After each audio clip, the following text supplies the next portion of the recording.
Le drame, c'est que ces trois banques centrales dont je viens de parler sont inféodées, sont soumises à la Banque de France, qui est la banque centrale de la France. C'est-à-dire, comme vous le voyez sur le schéma, BCCTU, Banque centrale des Comores, BCAO, Banque centrale de l'Afrique de l'Ouest, et BEAC, Banque des États de l'Afrique centrale, sont soumises, sont en quelque sorte ce qu'on pourrait appeler des filiales de la Banque de France. Donc l'ordre vient de la France. Pour mémoire, le trésor public dans tous les pays du monde, c'est toujours et toujours la personnification financière de l'État. Ça, c'est l'État, mais en finance. Donc, ces trois banques centrales africaines, et nous allons le voir plus tard, qui sont soumises à la Banque centrale, etc., en fait, sont soumises au trésor public, c'est-à-dire l'État français. Il y a 4 principes qui viennent en renfort pour justement bloquer de façon structurelle ces 15 pays. Quels sont ces 4 principes? Il y a ce qu'on appelle le principe de la libre convertibilité. Deuxième principe, le principe de la fixité des parités entre le franc français, entre le franc CFA et le franc français hier et aujourd'hui avec l'euro. Troisième principe, c'est le principe de la centralisation des changes qu'on appelle le principe des comptes d'opération.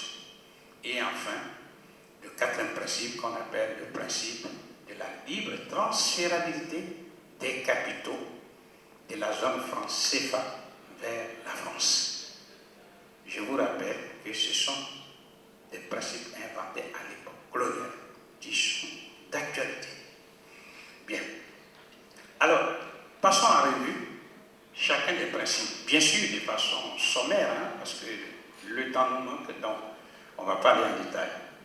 Le principe de la libre convertibilité, ça veut dire quoi? Ça veut dire que hier, après la dévaluation, lorsque vous avez 100 francs CFA, ça vous donne automatiquement un franc français. C'est-à-dire si vous avez un franc français, ça vous donne 100 francs CFA. C'est ça, c'est la convertir. Aujourd'hui, lorsque vous avez un seul euro, ça vous donne 655,957 francs CFA. Autrement dit, si vous avez 655,957 francs CFA, ça vous donne 1 euro. Ça c'est fait, la conversion elle est libre. Et sur une base de taux de change fixe. C'est le principe de la fixité, je reviendrai dessus. Donc, prenons le cas de la libre convertibilité. Ça veut dire quoi? Lorsque les Africains vendent à l'extérieur, c'est-à-dire en dehors de la France, et ils ont de l'argent, prenons un exemple, 1000 milliards de dollars qu'ils ont obtenus, ils courent et disent à la France, voici les 1000 milliards de dollars. S'ils gagnent 1000 milliards de yens, ils courent et déposent au bureau de la France. Voici les 1000 milliards de yens. Et ainsi de suite. Toutes les devises. Et c'est en contrepartie, la France va appuyer sur une machine qui se trouve à Chamalières, en Auvergne, près de Clermont-Ferrand. L'usine qui fabrique les CFA va fabriquer une monnaie, une fausse monnaie, la monnaie coloniale, et leur donne. Je vous parle de ce qui se passe ici et maintenant et tout de suite. Et je vous parle en France de façon publique. Et le livre existe. Donc, c'est ce qui se passe. Vous avez gagné 1000 milliards de devises, eh bien on donne ça à la France. Est-ce que je me fais comprendre? Voilà, c'est ça le principe de la libre convertibilité. Alors, quel est l'inconvénient? Comme vous le voyez bien même, l'un des inconvénients majeurs, c'est que la France prend ses devises pour commercer avec le reste du monde. Ce qui est normal. Puisque pour commercer avec les États-Unis, si vous vous importez quelque chose, donc vous achetez quelque chose aux États-Unis, l'Américain qui est là-bas, lui, il va être payé en dollars, hein, parce que c'est ça qui l'intéresse. On est bien d'accord. Donc si quelqu'un vous donne les dollars, eh bien, vous pouvez importer autant de biens que vous voulez. Et il y a les 15 pays d'Afrique qui sont là pour donner leur devise à la France. Du coup, eux-mêmes, ils se privent de ce commerce avec le reste du monde. Ou du moins, c'est de la jouissance.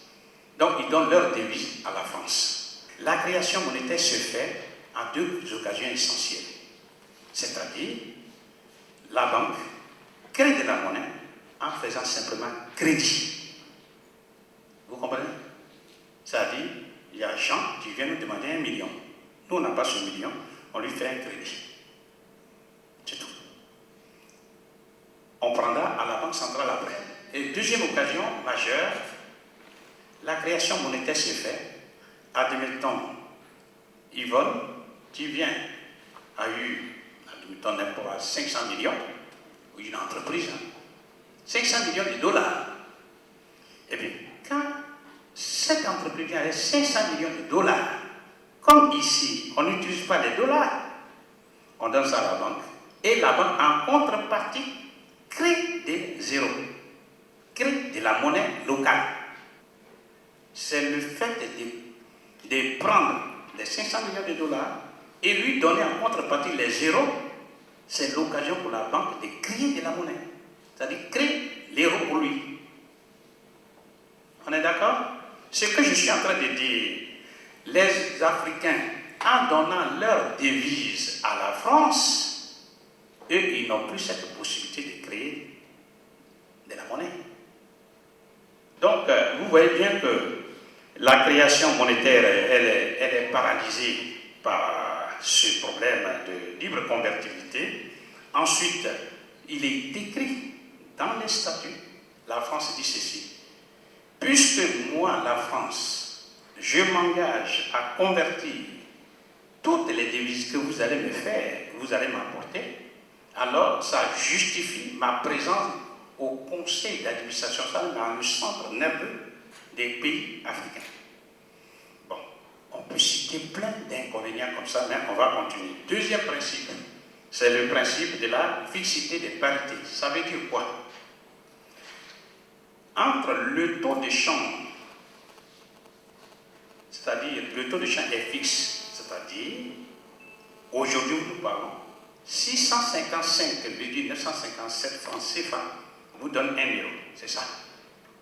Et c'est fixe, en tout cas pour le moment où nous parlons.